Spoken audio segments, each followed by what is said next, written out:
when I come back to the page, I will see that we're live.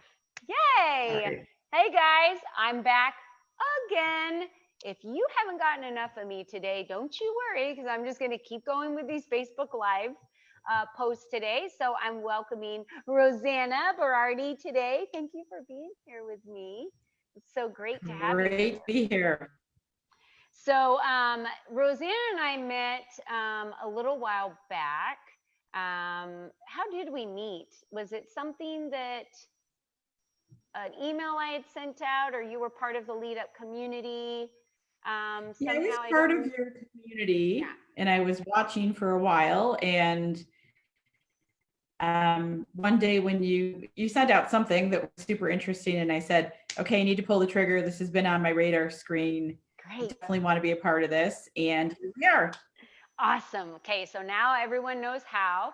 And so, what I've been doing this week, next week, and the following week is I've been promoting all of the Lead Up for Women members that are experts, bringing them forward for everybody out here in the community to be able to learn from you, get advice from you, and for you to be really able to share your creative genius with our community, because today it's all about you and what's been happening. So, Rosanna, tell us. I know you're going to talk about, the calm and in the storm and things that are going on, but I would love for you to talk about how have you been keeping things calm at your house with this COVID-19 and all of this crazy reality that we're living in today that none of us have really ever known before.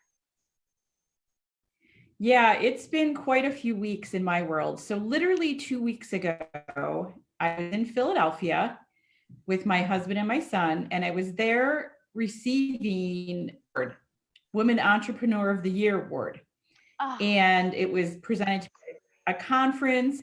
I had my hair done, my nails done, my makeup done. I was ready. I was there. I enjoyed it. It was amazing. And literally 2 days later, all hell broke loose. It was the most surreal experience ever. I celebrated that in Philadelphia. I came back the next day. I had a big pizza party with my team. We were all happy. We were all together. It was great. And then, literally, within 48 hours, I was looking at having to make cuts. Um, and so hard to get around because I've built my team very organically. I started my firm 15 years ago with just me, one employee. Today I have 18 employees and a couple offices around the world. And I just don't hire people. I hire people that I consider my family. We have a great team. We function really well. And to have to make such a drastic decision overnight with no warning whatsoever was one of the hardest things I've ever had to do. And at the same time, having no time to actually grieve any of that, but instead having to just keep the business running, keep going, keep the family running, keep the business going. I mean, these are big life issues that if you just said, okay, if you did one of these things, you should go take a nap or have a bottle of wine, right, for a couple days and work through it. But no, the show must go on when you run a business. So we've been pivoting. Proud of my team, proud of how we've pivoted, but it's been certainly challenging. And you throw in a kid working, doing schoolwork from home and trying to share technology with my husband, who's also working from home. It's been crazy, but we're making it happen. let's talk. I mean, I think you've touched a lot of women in our community right now that have small businesses that have had to lay off some employees and have gone through this whirlwind of everything at the same time. Can you dive into a little bit deeper on how you've been able to manage that? What have you been able to do and put in place in your life? Because no matter what, you said the word mourning, it pulls at your heart. You know, you're having to make decisions on the fly that you don't you have to pivot so fast. You're not having time to Right. really think through a lot of those pieces because it was really overnight. How have you been handling that? What advice could you give to others that are having to do exactly the same thing that you are and still survive and thrive through this time? Yeah. Well, really, the best advice I can give anyone is look at your numbers, know your numbers, Smart. numbers. The numbers tell the truth. The numbers tell you what to do. You can't be emotional, and it's super hard. It's super hard for me to turn my emotional portion of my brain off when I'm looking at numbers and saying, whoa, I need to scale back my number of team members right now. I need to cut Mm-hmm. X amount of dollars from our operating budget. But if you look at the numbers don't lie. They're very clear. They tell you exactly what to do. And bear in mind that this may not be forever.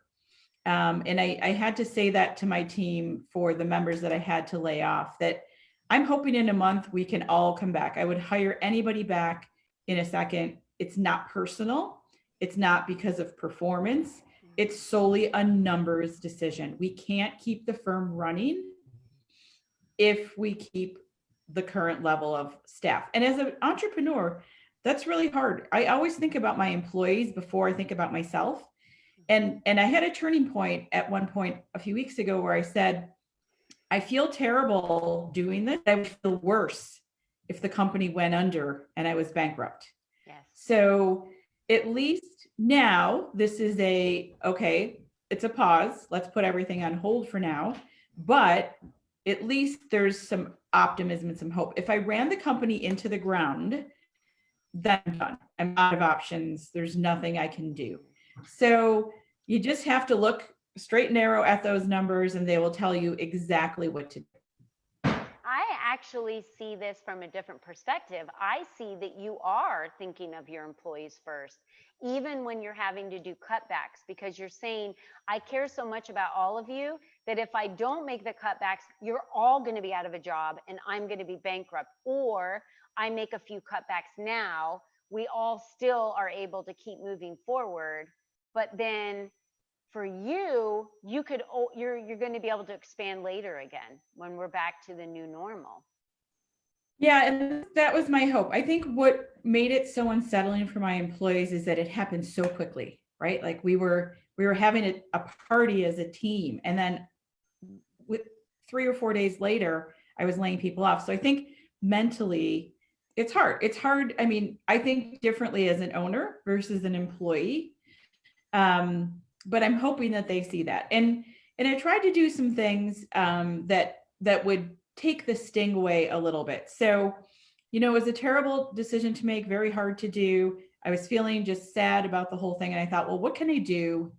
What can I do to make this better? So I like to make cards. One of my hobbies is scrapbooking and card making. And I have this whole stack of cards that I make and I never send anybody. So I took a stack of my cards and I wrote handwritten cards to every team member that was laid off. And I put in a gift certificate or a gift card for our local supermarket, or Amazon, and it doesn't have to be a lot, but it's the sentiment of, hey, I'm thinking of you. I didn't want to do this. We had to do this for the team. And here's something to help you out right now. Whether it's $25 or $50 or $100, here's something that when we're all looking at our finances, that you can say, okay, well, my groceries are covered for the next days. And the handwritten note to me, I poured out my heart and soul. And I told my partner, I'm sitting here writing these like sobbing, literally, because I'm not writing like, oh, thank you for your service. It's been really nice. I'm not writing those types of messages. So to me, I've always been really plugged into my team and I know them all very well personally. So I just try to do things that I thought if it were me, this would really be appreciated. Yeah. Well, I think that's the thing. You again hit on another strong point, which is be authentic. This is real times. This is real tragedies for your business, for a lot of small businesses out there, for this employee specific, and you knowing that that's a struggle for them. Yes, they can go to unemployment and they can get that, and there's been some help from the government in that area, but I look at this, Rosanna, and to be real and authentic about that and share your heart through a card, getting them a gift card, that's beautiful. And even I would even say, if you see, oh my gosh, these three businesses just contacted me and they're hiring, that's a way for you to forward that over to your previous employees to say, hey, you guys, these this may not be your ideal job right now, but it will pay the bills until, Right. things are looking up again, right? For sure. Yeah. For sure. Because a lot of people are getting jobs at grocery stores, Amazon, places that are Mhm. hiring, because there are a lot of businesses out there that are recession proof. And so they're just still thriving and need more and more employees. So there are opportunities for many of those that are out there to go work temporarily Right. for some Right. of these Just with the companies. Band-Aid. Hopefully we can pull it off and bring everybody back on board. Yeah. So, talk to us a little bit more about your keep calm and carry on. What are some things that you've employed in your life today through all of this? Because you mentioned a lot of stresses that were coming at you, at one point. So, what are some of Mhm. those that you're employing as you can give advice to others So out as we're in this pivot phase, we've done a couple things, been very strategic in terms of our client base. We want to show them it's business as usual. We want to say, okay, we're in this middle of this pandemic, but we're still working on your cases. We're still working. It may be remote, but we're still here. And I mean, how many emails have you received in the last week or two from every company in the whole world saying that they're still around? So I what we didn't did to even be know I was different, I on. filmed a I quick, didn't even know right? I I was on know, your newsletter list. I was like, I didn't know that I had right? ever shopped with you, or yeah. Right. So to distinguish ourselves, I filmed a quick video. Hey clients, here's the functioning. We're remote. We're ready. Let's go. And we push that out to our entire mailing list. It's just different. It tells them the same info, but as you probably did when I received, my 50th email from Target saying, we're still open, I just delete, delete, delete. You're not even reading them. Hmm. So definitely do something that's different than what everyone else is doing. Let your clients know that you're alive and well and running. I've also gotten some really weird email responses from my competitors saying, we're still in business, but we're going to respond slower because we're working remotely. And I would never recommend doing that. No, no, no, absolutely not. We're lawyers. This is seamless. Yeah. We're working harder and faster now than we were 2 weeks ago. Yeah. You So don't have all those meetings and it's stuff, so it tends to help a little bit. exactly for real. And that loyalty from clients, that branding, that loyalty, that relationship building, that's what's going to hold you through a time like this. So we've tried to keep up our normal schedule of activities. We blog a few times a week. We do a lot of social media videos. We're still doing all of that. Hmm. I am not stopping. It's business as usual. It's not what it looked like 2 weeks ago, but the core of the business is functioning. And I think clients and customers like that routine. We all like our routines. We all like, oh yeah, on Tuesday. I mean, it might not be something you wake up saying, oh, I wish I'm waiting for Rosanna's video. No, nobody's saying that. But when you've been doing it every Tuesday for the last 2 or 3 years, people come to expect it. So Right. for us, I don't want anybody to say, oh, wait, what happened? Is that business gone? No, Hmm. we're going to be there. We're going to be front and center, alive and well. So that's been huge for us. The other thing that we've done is check in on our clients. Just a simple email. This isn't the time to sell. This is a relationship email of, hey, how are you doing? How are you surviving? How's your wife? How are your kids? What's going on? Literally a 2-sentence email. Not mentioning the business one bit. So I have clients that I've run for years and years. I know them very well. I consider them part of my A team. They're like family to me. They're all around the world. So a few emails. How's it going? What's going on? People love to hear from you, right? We're all sitting in front of our computers. We're craving connection. We are craving, and you know what? A year from now, 6 months from now, I'm just furthering the relationship. Yes. And I've gotten some of those relationships that have been veiled attempts at checking in, but saying, please don't forget, we're still open and we'd love your business. No, wrong message for me. Yeah. I just wanted you to know that you genuinely care about my well-being. Hmm. I totally agree with you. And that we were just talking on the last Facebook Live about taking action. And you just shared, I just want to spotlight a few really important key things that you shared, which was stand out and be seen. And, with Lead Up for Women, we're all about showing up and being seen. And how can you don't want to fit in, right? Because when you fit in, then it's every same email coming through, right? We're meant Right. to stand out because we're unique. I love that you said do something different with a newsletter, film a video, and be consistent in whatever service you were offering before. Continue that and be consistent. So you do a Tuesday video, be consistent on your Tuesday video. We do a Thrive Thursday newsletter. We're Mhm. consistent in our Thrive Thursday newsletter. And I love the check ins. Just reach out to people right now to say, hey, how are you doing? I care about you. How are you doing? How are things going? Is Right. your family well?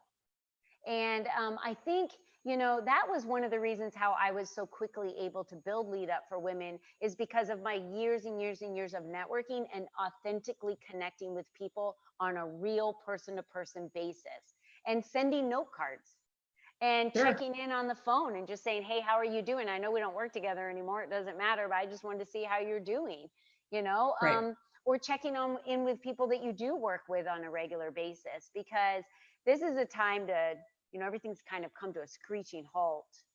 The earth is breathing, Sure. families are connecting. And this is more of a heart centered earth now, than it's ever been before. And reach out to find out how you can serve somebody. How can I serve you? How can I help you? Right. What can For I do sure. for you? And that's a good segue into another thing I wanted to mention. So one of our core values at my firm is to support our community and have fun. So we do a lot of charitable work, charitable donations for local not-for-profits, businesses. Well, when you're looking at your profit and loss statement and you're trying to cut expenses, the very first thing you're going to cut are those charitable donations.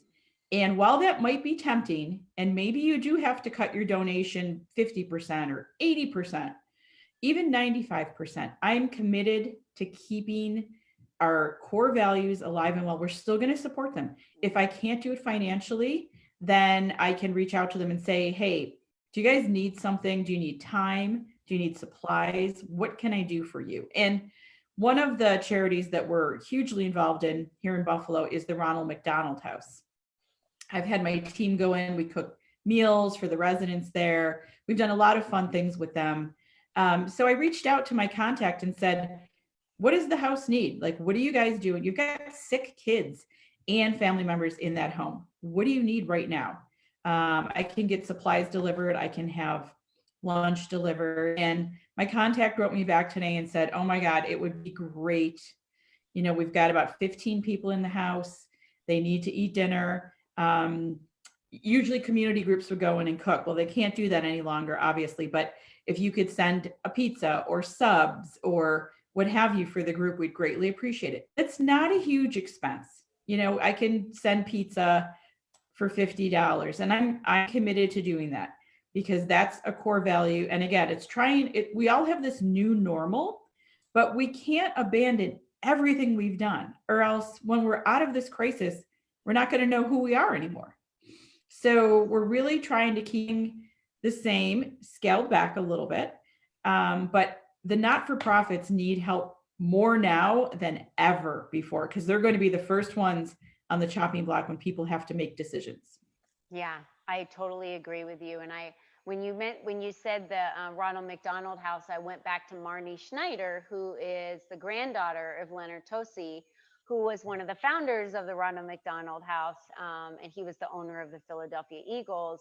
She was at our luncheon that we had last year in Philadelphia, and so she was on our panel and has been on our radio show, and we stay connected. And I really am happy that you mentioned that, because I was actually reached out to from a couple of friends of mine that run charities and nonprofits, and they asked, even now more than ever, if you have anything to spare, now's the time that we need you to spare. So we can't gather in groups like we used to, where No. one Saturday a month I would go serve the homeless and help, and we would, donations. And I can't do that anymore. So the resources that we have that we're still able to donate, and the money that we're able to donate, they still need those. And if everyone's cleaning out their closets and getting rid of all of this stuff that they have, let's not do a goodwill dump, or Right. let's think of what charities could we get these clothes to, or these Mhm. household items to, that they could use, or even food.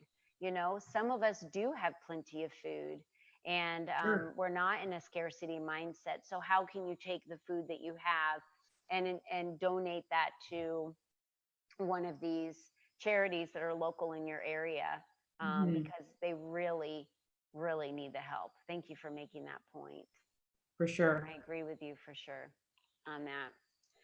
Well, wow, this has just been amazing information. So, Rosanna, if someone wanted to reach out to you to be able to find out how, they could work with you, or you can consult with them. I know we're going to put the information in the comment section, but how would, why would somebody reach out to you to work with you? Give us a Well, little. so there's two dimensions to who I am. I am an immigration lawyer by training. I've been an immigration lawyer for 25 years, but I'm really a business person. So I've pivoted in my own firm from being the doer, the grinder, the person that drafts all the files, to the person that runs the business, runs a large team.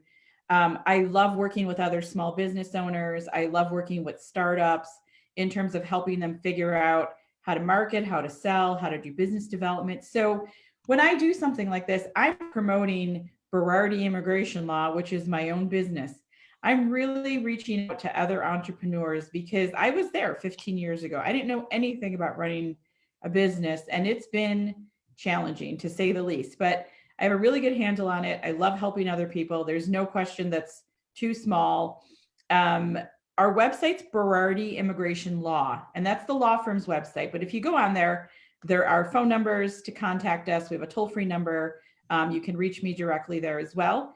And I'm happy to speak to anybody who might have questions about how do I do this during these really difficult times. And I'm doing a webinar in a few days, and we're calling it Keep Calm and Carry On, how to keep your clients and your employees calm during the coronavirus crisis. So I'm happy to speak to anybody. So look us up online, Berardi Immigration Law. I know you'll put our contact info up, but there's no question too small or silly. I love that. Thank you. And I You're want to welcome. also, we have a lot of, we have some comments out there, of hello, Shelly. Hi, Renee. There's Beyond Boundaries, Darlene. I'm sure you know a lot of these people that have Yeah. joined. And they're just making really great comments, about once our borders are open, it will be business as usual. So your clients know who you are and the amount of compassion you have, for your staff. And Darlene joined as well. Eleanor joined. A core value of giving back is what makes your business stand out. So Erica said, Rosanna, you're always thinking about others, even in difficult times. It really speaks to how selfless and wonderful you are. So Oh, Erica, that's that was sweet. very sweet of you to share with her. So we're glad that you're all watching us today, and the information and the gold nuggets and the silver lining that you shared with all of us today of how we can keep calm and carry on. And all of your information will be in the comment section. So we ask everyone who watches the video to share it, because this is an opportunity for Rosanna to help a lot of small businesses out there Mhm. right now. And for you to help these small businesses come out of this strong and emerge very, very, very strong in their practices, in their cash flow, and for you to be able to coach them through this process. And why wouldn't someone want to take advice from you? You're a very successful entrepreneur. You won the Women's Empowered Entrepreneur of the Year award just last month. Who who wouldn't want to reach out to you, Rosanna? So I'm Yeah, I know. I honored. mean, that seems like a lifetime ago, even though that was I only know. 2 weeks ago. But this I know. this is unprecedented for all of us. There's nobody right now that feels secure. The CEO of Disney right now is not feeling secure. The No. CEO of Marriott. We are all in the same boat. This is a Yep. first for all of us. So it's been Yep. really hard. It's taken a lot of good self-talk, but Yeah. this isn't going to be forever. It's just pivoting, doing the best we can with our clients, our family, our employees, and taking it one step at a time. Yeah, absolutely. Rosanna, I'm honored that you joined us today to share your advice with the community. So free and loving from your heart. And thank you for all of the advice. I will make sure that I mention that out there in the comment section. And please put all of your information in there as well. Will do. Thanks, Colleen. Take All right, care. Rosanna, thanks so much. We'll talk to you later. Bye-bye.